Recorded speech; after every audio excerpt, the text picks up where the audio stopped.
मुख्य निर्वाचन अधिकारी हिमाचल प्रदेश के कार्यालय से 30 नवंबर को एक अधिसूचना ऑनरेरियम को लेके जारी हुई है। हम उसका सम्मान करते हैं, स्वागत करते हैं। उसमें कहा गया है कि जो जिला चुनाव अधिकारी है, जो आपके रिटर्निंग ऑफिसर और एआरओज़ या फिर तहसीलदार, नायब तहसीलदार चुनाव या उनका स्टाफ जो चुनाव का है, उनको 1 मंथ की जो बेसिक सैलरी है वो जो है एक ऑनरेरियम मतलब एक मेहनताने के रूप में उनको दी जाएगी। ये बहुत ही स्वागत योग्य कदम है, हम उसका स्वागत करते हैं। और उसके साथ साथ जो चुनाव आयोग में प्रोग्रामर है उनको 15,000 रुपये का ऑनरेरियम है, जो असिस्टेंट प्रोग्रामर है उनको 11,000 का है, जो डाटा एंट्री ऑपरेटर है उनको 9,000 का, इस तरह से उन्होंने एक स्लैब बनाया है। और ये एक अच्छा निर्णय है, क्योंकि एक बड़ा ही जोखिम भरा एक फैसला है। लेकिन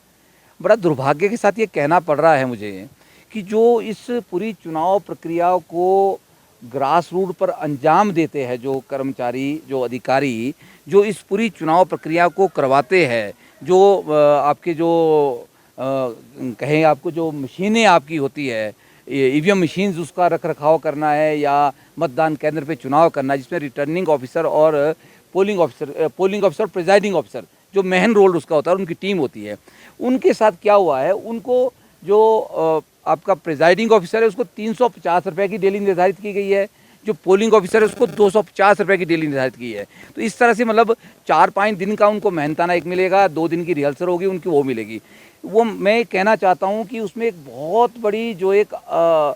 असमानता बीच में एक बहुत बड़ी खाई है, जहाँ एक और एक अधिकारी को 1 लाख से ज़्यादा चुनाव करवाने का मेहनताना चुनाव आयोग दे रहा है, वहीं असली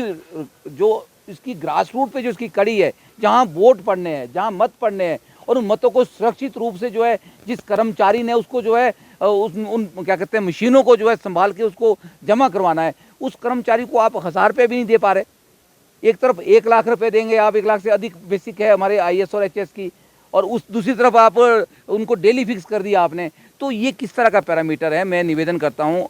मुख्य जो निर्वाचन अधिकारी है या चुनाव आयोग है, उनसे निवेदन करता हूँ कि इसमें एक समरूपता बनाने की आवश्यकता है। अगर आपने ऑनरेरियम उनको जो आप डेली की बात कर रहे हैं, डेली तो जब भी कोई कर्मचारी अपने हेडक्वार्टर को छोड़ता है, 8 किलोमीटर से बाहर जाता है, आप किसी की सर्विसेज लेते हैं, हायर करते हैं, तो उसको टीएडीए रूल्स के तहत वो तो मिलना ही मिलना है, वो उसका एक अलग अधिकार है। जाता एक ऐसा स्लैब बनाया जाता है, ऐसा एक फॉर्मूला बनाया जाता कि जो जिसकी बेसिक है उस बेसिक के हिसाब से उनको दिया जाता है। तो वहाँ हमारी आपत्ति है, पूरे हिमाचल प्रदेश के कर्मचारियों की आपत्ति है कि चुनाव आयोग इसके ऊपर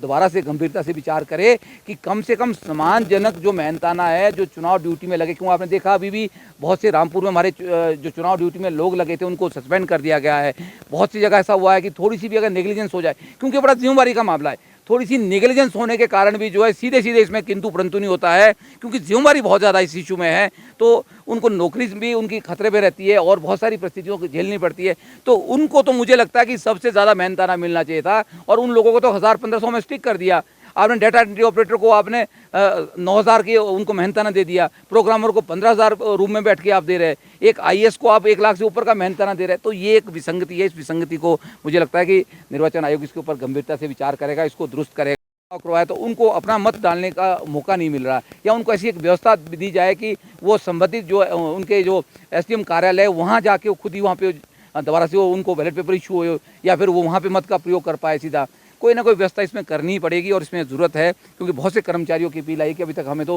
बैलेट पेपर ही इशू नहीं हुए। तो ये 2 इश्यूज़ थे, बड़े बड़े इश्यूज़ है, और मुझे पता है कि चुनाव आयोग इसके ऊपर संज्ञान ले रहा है और सीरियस भी है। अखबार में भी आया था कि चुनाव आयोग ने इसके ऊपर गंभीरता से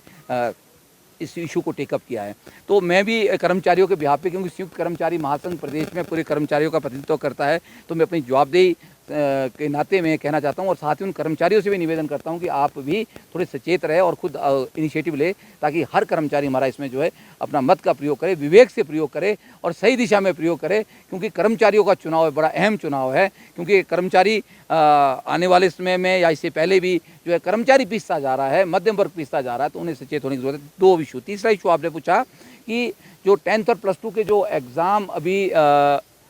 टर्म एग्ज़ाम पे बोर्ड गया, उसका क्या है, उसका क्या नहीं है, उसमें मैं ये कहना चाहता हूँ कि एक तो इन इलेक्शन की वजह से हमारे ज़्यादातर इसमें शिक्षक ज़्यादा पीछे गए। उन्होंने 1-1 महीने ड्यूटीज़ दी, एसडीएम कार्यालय में ड्यूटीज़ दी, और फिर आपने इलेक्शन में ड्यूटीज़ उनकी लगी, तरह तरह की ड्यूटी उन्हें, और मज़े की बात है कि उनको मिल भी कुछ नहीं रहा, तभी तो मैंने मुद्दा उनका उठाया है। दूसरा, बच्चों का भी उसमें लॉस हुआ है और हमने ये मांग की थी कि बच्चों टीचर्स को कम से कम जो है इलेक्शन प्रोसेस में लगाया जाए, ऐसा हुआ नहीं।